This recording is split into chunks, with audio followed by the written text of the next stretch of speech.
Hey guys, welcome back to my channel movie explanation hub. तो आज हम explain करेंगे मून नाइट सीरीज का एपिसोड 3। तो फटाफट से वीडियो को लाइक और चैनल को भी सब्सक्राइब कर लीजिए क्योंकि ये वीडियो काफी अमेजिंग होने वाली है। तो चलिए ज्यादा टाइम ना वेस्ट करते हुए वीडियो को स्टार्ट करते हैं। स्टार्टिंग में हम लाइला को देखते हैं जो कि अपनी आंट से कहकर इजिप्ट जाने के लिए नकली पासपोर्ट बना रही होती है क्योंकि उसे पता होता है कि मार्क इजिप्ट ही गया है और वो अकेले ये सब नहीं संभाल सकता, इसीलिए वो उसकी मदद करने के लिए इजिप्ट जाना चाहती है। और हमें यहाँ पर यह भी पता लगता है कि क्योंकि उसे डर होता है कि मार्क अगर कायरो में अकेले घूमेगा तो वो अपनी जान गंवा देगा। और हमें यहाँ पर यह भी पता लगता है कि लाइला एंटीक चीजों को चुरा कर बेचती है। फिर हम हैरो को देखते हैं जो कि अपने साथियों के साथ एमिट का मकबरा ढूंढ रहा होता है क्योंकि उसके पास वो स्कैरेब होता है जिसकी मदद से वो एमिट के मकबरे तक पहुंच जाता है। तभी उसकी एक साथी उसे आकर बताती है कि मार्क स्पेक्टर उन्हें ढूंढ रहा है और वो कायरो में है। फिर हम मार्क को देखते हैं जो कि एक आदमी के पास जा रहा होता है ये पूछने के लिए कि हैरो आखिर खुदाई कहाँ कर रहा है। जैसे ही वो वहाँ पर पहुँचता है तब तक हैरो के आदमी ने उस आदमी को मार दिया था। तब मार्क उन तीनों से पूछता है कि हैरो आखिर खुदाई कहाँ कर रहा है, पर वो तीनों उसे कुछ भी नहीं बताते और उस पर हमला करने लग जाते हैं। जहाँ मार्क भी उनके साथ फाइट करता है और उन्हीं के हथियार से जब उन्हें मारने वाला होता है तभी स्टीवन उसे रोक लेता है और कहता है कि ऐसा मत करो। तभी मार्क अपना होश खो देता है और जब उसे होश आता है तो वो एक टैक्सी में होता है। तभी वो लोग उसे दोबारा नजर आते हैं जिनको वो मार रहा था। वो लोग उसे देखकर वहां से भाग जाते हैं और मार्क भी उनका पीछा करता है। जहां उनमें से एक को पकड़कर वो पूछता है कि हैरो आखिर कहाँ है। तभी उनमें से एक मार्क के सर पर जोर से वार कर देता है और मार्क दोबारा से अपना होश खो देता है। जब मार्क को दोबारा होश आता है तो वो दूसरी ही जगह पर होता है और वो उन लोगों को उन्हीं के हथियार से मार देता है। उसे यही लगता है कि ये स्टीवन ने किया, पर स्टीवन कहता है कि ऐसा मैंने नहीं किया है। मार्क को समझ में नहीं आता कि ये आखिर क्या हो रहा है। तभी उनमें से एक आदमी बच जाता है। तब खोंशु उसे कहता है कि उस आदमी को पहाड़ी के किनारे ले जाओ और उसे डरा के हैरो के बारे में पूछो। और मार्क ऐसा ही करता है, पर वो आदमी उसे कुछ भी नहीं बताता और एमिट का करम कहकर पहाड़ी से नीचे कूदकर अपनी जान दे देता है। तब मार्क स्टीवन से कहता है कि तुमने उन लोगों को क्यों मारा। जहाँ स्टीवन ने उन लोगों को नहीं मारा था और ना ही मार्क ने। ये शायद उसकी थर्ड आइडेंटिटी हो सकती है जिसके बारे में उसे नहीं पता, इसीलिए वो काफी कंफ्यूज है।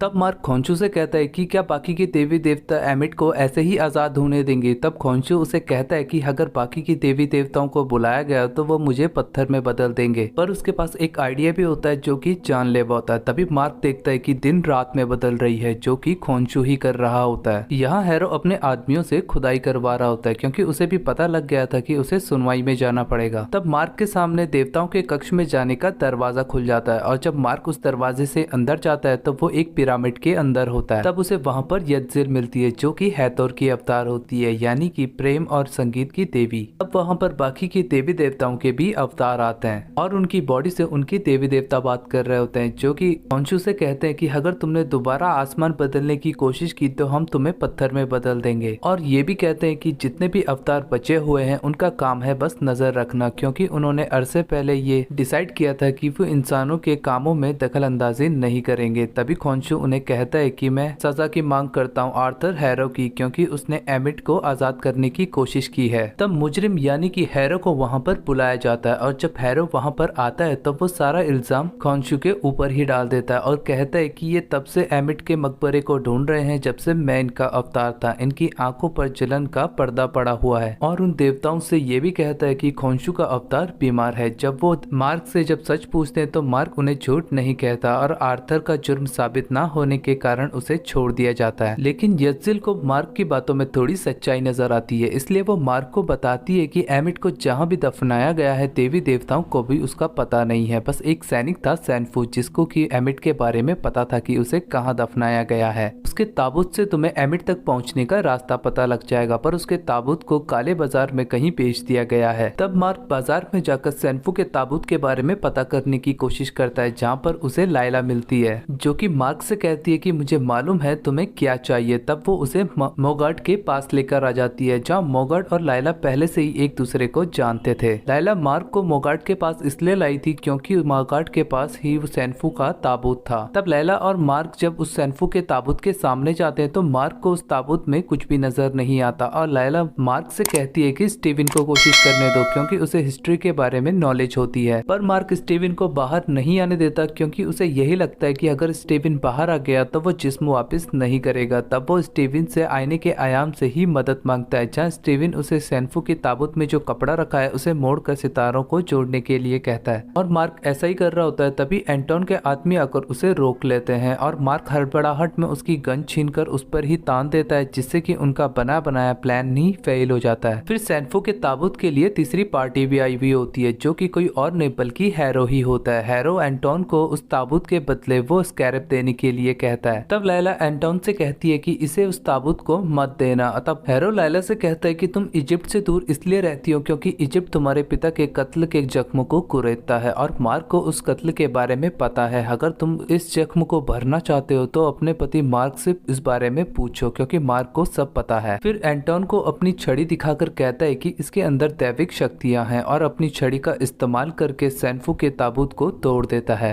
खोंशू मार्क से सूट पहनने के लिए कहता और मार्क जब सूट पहनता है तब वो मून नाइट बनकर सभी गार्ड्स को वहां पर मारने लग जाता है, जहां गार्ड्स भी उस पर गोलियां चला रहे होते हैं। फाइट के दौरान स्टीवन मार्क से अपना जिस्म वापस ले लेता है। तभी गार्ड्स उसके शरीर पर भाले चुभाने लग जाते हैं और स्टीवन मार्क से दोबारा शरीर को कंट्रोल करने के लिए कहता है। मार्क जब जिस्म को दोबारा कंट्रोल कर रहा होता है तो गार्ड्स उसके शरीर पर बहुत सारे भाले चुभा देते हैं। तभी लैला भी गार्ड्स को मारकर मार्क को बचाने के लिए आती है, लेकिन एंटोन उस पर हमला करने के लिए आ रहा होता है। तभी मार्क मून नाइट बनकर उन सभी गार्ड्स को वहां पर मार देता है और साथ ही एंटोन को भी मार देता है। तब वो दोनों सेनफू के ताबूत से उन कपड़ों के टुकड़ों को लेकर निकल जाते हैं, जिसकी मदद से वो एमिट तक पहुंच सकते हैं। तब कार में लैला मार्क से पूछती है कि जो भी हैरो ने डैड की मौत के बारे में कहा क्या वो सच है। तब मार्क उसे कहता है कि हैरो ऐसा ही करता है, वो लोगों के दिमाग के साथ खेलता है, वो तुम्हारे दिमाग में शक पैदा करना चाहता है। तब वो दोनों अपनी कार में रेगिस्तान में आ जाते हैं और सेनफू के ताबूत से जो कपड़े उन्होंने लिए थे उन टुकड़ों को जोड़ने की कोशिश करते हैं, पर वो दोनों उन टुकड़ों को जोड़ ही नहीं पाते। तब लैला मार्क से कहती है कि एक बार स्टीवन को कोशिश करने दो, वो इन सब चीजों में माहिर है। तब मार्क स्टीवन को बाहर आने के लिए कहता है। जब स्टीवन बाहर आकर जिस्म को कंट्रोल करता है तब वो उन टुकड़ों को जोड़कर एक स्टार को बनाता है। उसके अंदर छोटे छोटे स्टार होते हैं, जो कि असल में सितारों का एक नक्षत्र होता है, जो कि एमिट की लोकेशन का पता बताएगा। तब लाइला उन सितारों को जब स्कैन करती है तो उसे कोई भी लोकेशन नहीं मिलती, क्योंकि सेनफू ने वो सितारे 2000 साल पहले बनाए थे और सितारे अपनी लोकेशन बार बार बदलते रहते हैं। उन्हें एमिट के मकबरे को ढूंढने के लिए वैसी ही रात चाहिए होगी और वैसा ही आसमान, जो कि इम्पॉसिबल है। तब खोंशू उन्हें कहता है कि मुझे वो रात याद है, मुझे सारी ही रातें याद है। तब वो स्टीवन से कहता है कि मैं उस रात को वापस ला सकता हूँ, पर उसकी कीमत चुकानी होगी। और स्टीवन से ये भी कहता है कि जब देवता उसे पत्थर में बदल दे तो मार्क से कहना कि उसे छुड़वाने आए। तब खोंशू स्टीवन से उसकी तरह ही करने के लिए कहता है और हम देखते हैं कि रात बदलने लगती है और उसके साथ ही साथ आसमान भी बदलने लगता है। पर खोंशू कमजोर पड़ रहा होता है क्योंकि सभी देवता उसे पत्थर बना रहे होते हैं, क्योंकि उन्होंने खोंशू से पहले ही कहा था कि अगर उसने आसमान के साथ छेड़खानी की तो उसे पत्थर बना दिया जाएगा। तब सभी देवी देवता मिलकर खोंशू को एक पत्थर में बदल देते हैं और लाइला अपने लैपटॉप और सैटेलाइट्स की मदद से उस जगह की